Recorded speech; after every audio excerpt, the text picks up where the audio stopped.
जिस तरह संघर्ष करके अपने जीवन को इस भारत के लिए समर्पित करने का काम किया। और आप सोच सकते हैं कि आज से 125 साल पहले, 134 साल पहले कोई दलित वर्ग से आकर और सभी जगह शिक्षा लेने का काम हिंदुस्तान से लेकर हिंदुस्तान के बाहर भी शिक्षा लेने का काम किया। और जब वो संविधान सभा में संविधान बनाने का काम शुरू किए तो अपने आप में ऐतिहासिक पल रहा होगा। कोई दलित वर्ग से आने वाला व्यक्ति जो दुनिया के संविधान को देखने का काम किया। और आप सोचिए, कई देश को आप देखेंगे संविधान बनाने के बाद 15 साल 20 साल में पूरा बदलाव करने का काम करते हैं, लेकिन हमारे संविधान को जब बाबा साहब भीमराव अम्बेडकर ने बनाने का काम किया तो इस देश में जो मर्यादा पुरुषोत्तम राम है उनको पहले पृष्ठ पर जगह देने का काम किया। और आप सोचिए, मर्यादा की चिंता की और इस देश में सभी को साथ लेने का काम किया।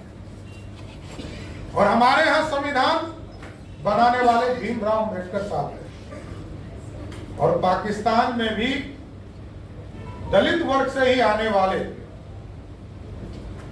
योगेंद्र मंडल जो कानून मंत्री वहां बने, उन्होंने वहां का संविधान रचने का काम किया। लेकिन आज आप जान लीजिए,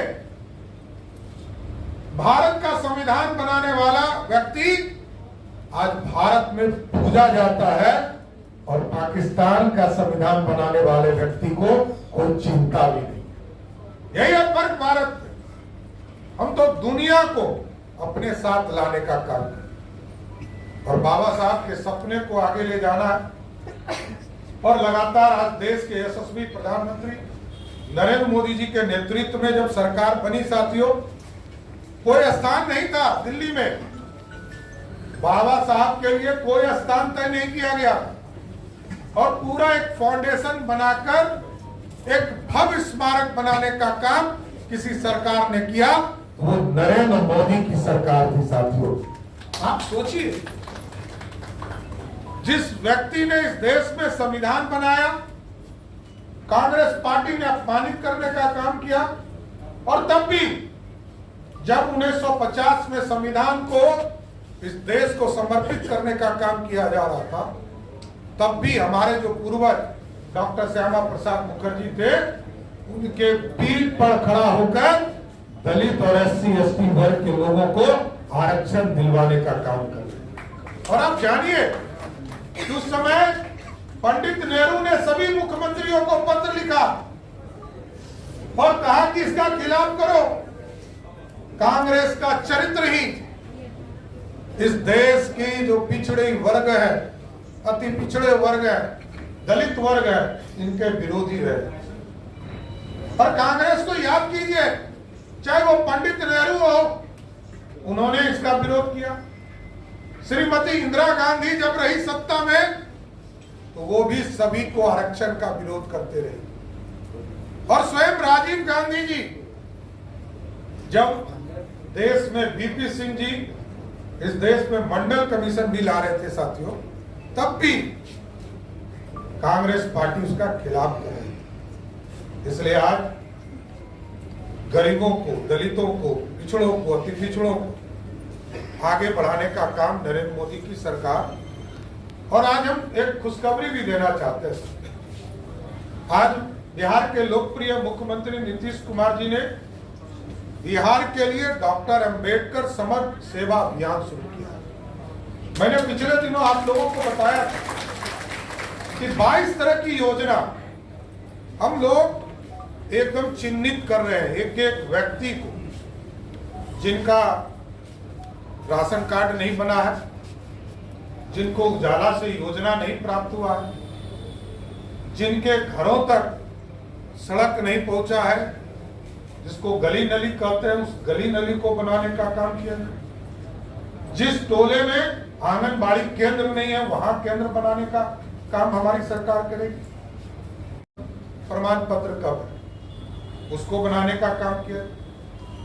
और इसके साथ आयुष्मान भारत कार्ड, जो सबसे अंतिम पंक्ति में बैठने वाला समाज है, वो उनको आयुष्मान भारत कार्ड से भी जोड़ने का काम किया। जिनके पास जमीन नहीं है उसको बास्केट पर्चा देने का काम किया गया।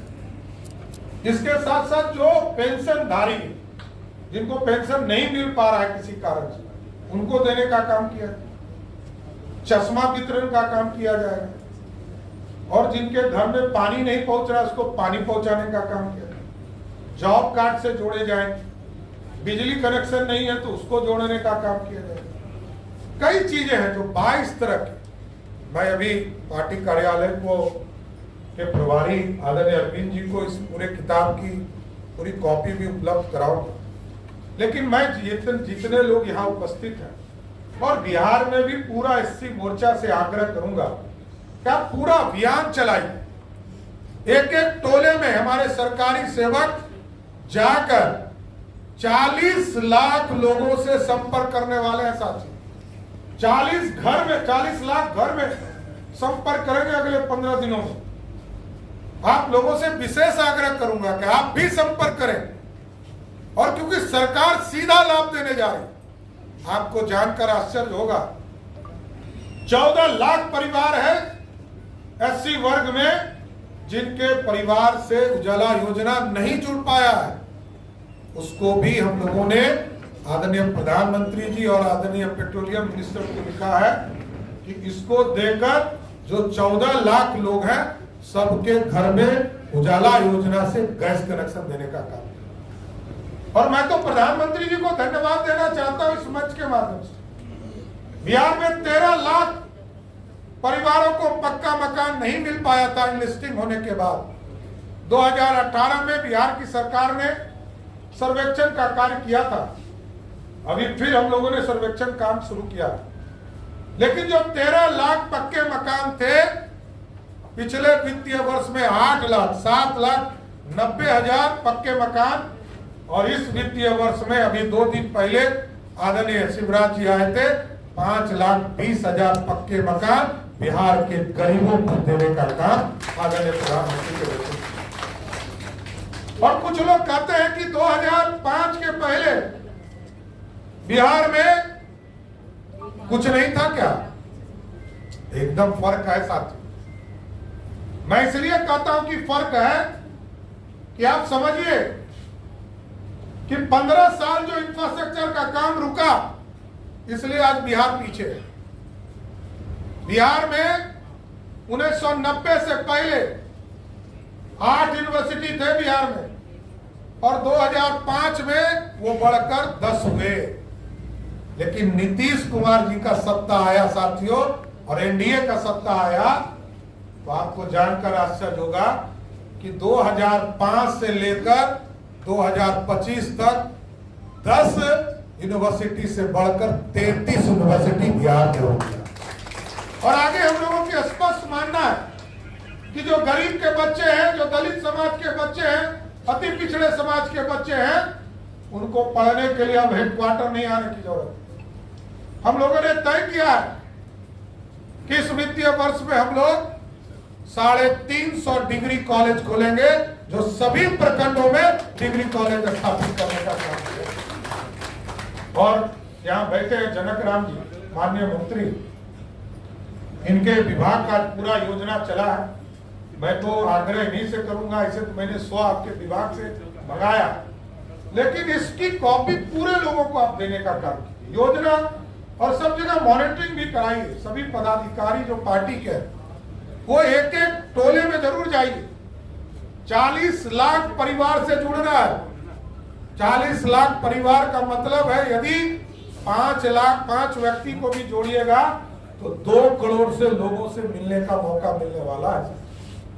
और साथियों, मैं बताते हुए खुशी होती है, जनक जी आए, उन्होंने कहा कि हमारे भाइयों के लिए तो छात्रावास बिहार में है, लेकिन बिहार में हमारे यहाँ हमारी जो बहनें पढ़ती हैं उनके लिए छात्रावास है।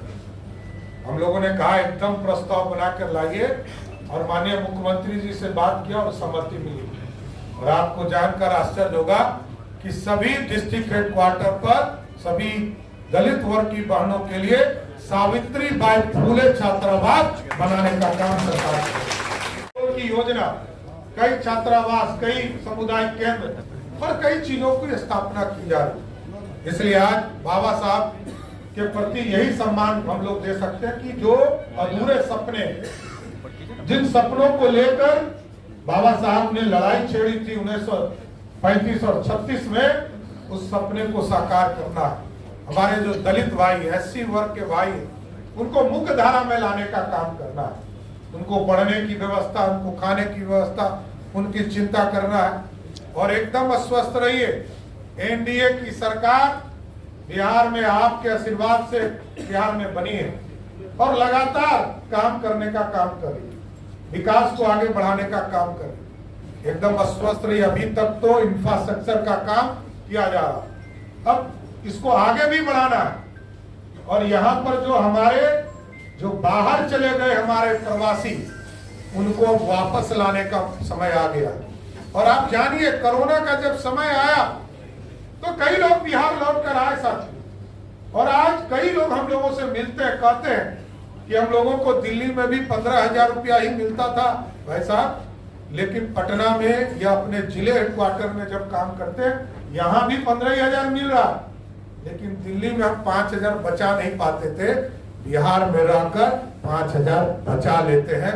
ये बड़ी बात है। इसलिए अब ये सपना देखना है कि अगले 5 वर्षों में 2030 के पहले ऐसा विकसित बिहार बनाना है जिसमें जो लोग भी पलायन किए हैं सबको बिहार वापस लाना है और यही रोजगार देने का काम है। इसलिए बाबा साहब के अधूरे सपने को साकार करना, और बाबा साहब को जिस तरह कांग्रेस पार्टी, राष्ट्रीय जनता दल ने अपमानित करने का काम किया, बाबा साहब के सपने को सिर्फ बोलने का काम कुछ नेता करते रहे, लेकिन करते कभी कुछ नहीं। लगातार भारतीय जनता पार्टी, एनडीए, नीतीश कुमार जी के नेतृत्व में और आदरणीय प्रधानमंत्री नरेंद्र मोदी जी के नेतृत्व में बाबा साहब के सपनों को साकार करने का काम किया जा रहा है। इसलिए साथियों, जरूर एक आग्रह करूंगा, एक बार जोर से बोलिए, बाबा साहब अम्बेडकर अमर रहे।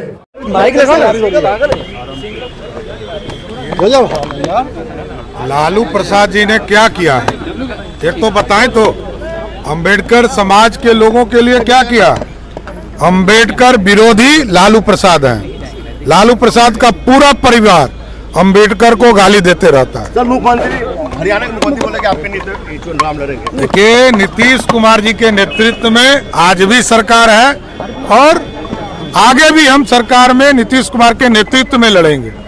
कहीं कोई दो मत नहीं है कि नीतीश कुमार जी ने बिहार को संवारने का काम किया। तेजस्वी यादव ने कहा है कि रोज एक नया मुख्यमंत्री बीजेपी में हो सकता है। आपने सुना उप मुख्यमंत्री सम्राट चौधरी ने